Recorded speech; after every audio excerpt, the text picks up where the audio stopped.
Hi everyone, comic book reviewer here. This time reviewing on the 1982 film The Pirate Movie.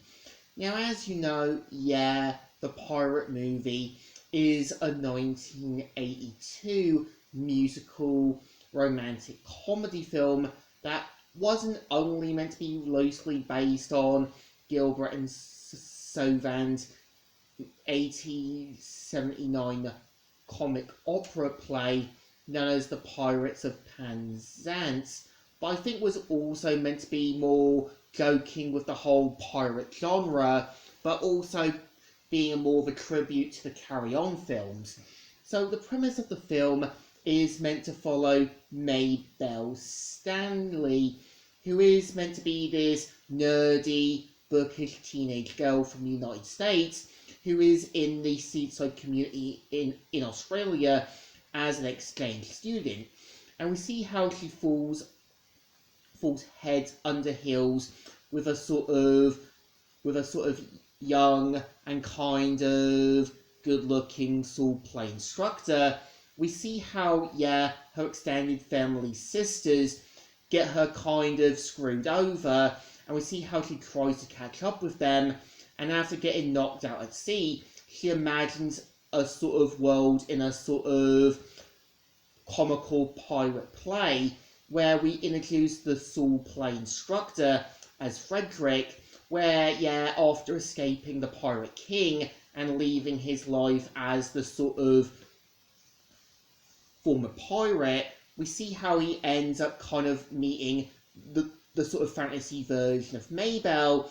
And we kind of see how, the film is meant to be more parodying the whole carry-on tropes, as well as being a parody, a joke, and a genre on other media.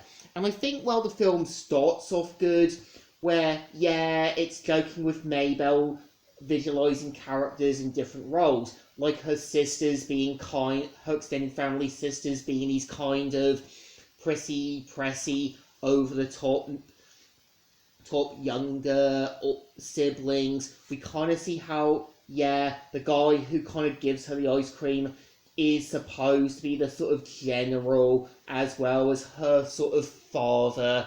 We kind of see how, the swordplay instructor is meant to be Frederick.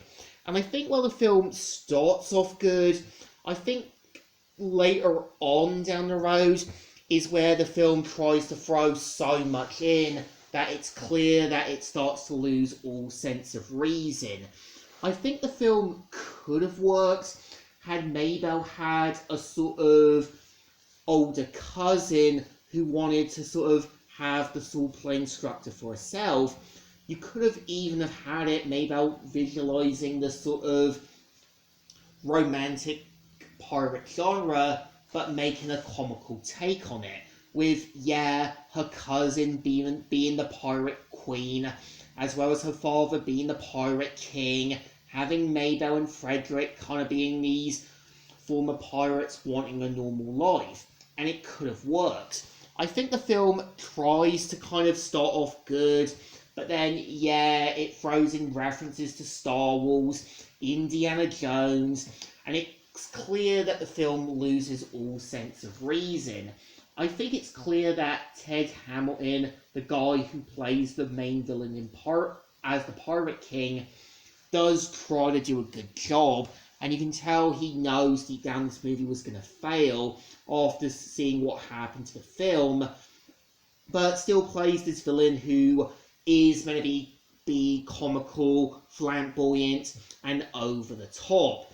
And I think the problem is the film tries to copy too much from the Carry On films, like having these British sort of police officers, also having kind of like an inspector, kind of like in the Pink Panther films, and then, this is where I think the film is starting to lose all sense of reason.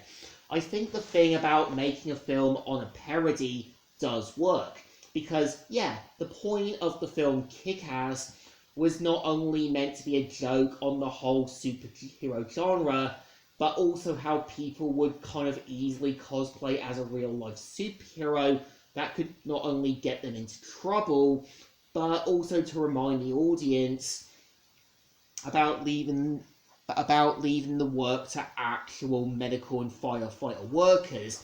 And yeah, the point of Super and Brightburn was not only meant to be a parody on the whole DC genre, but more of a darker take. And it's like looking at The Boys. The point of the comics was not only meant to joke about the superhero community, but also having a realistic lesson with not only Huey, but also Butcher.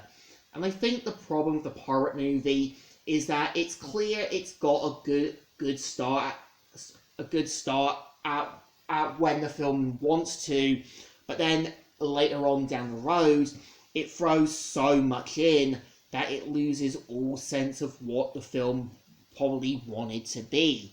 And I feel, yeah, the point of a comedy parody film is meant to joke with the genre. It's meant to be respectful, but it knows what it needs to be.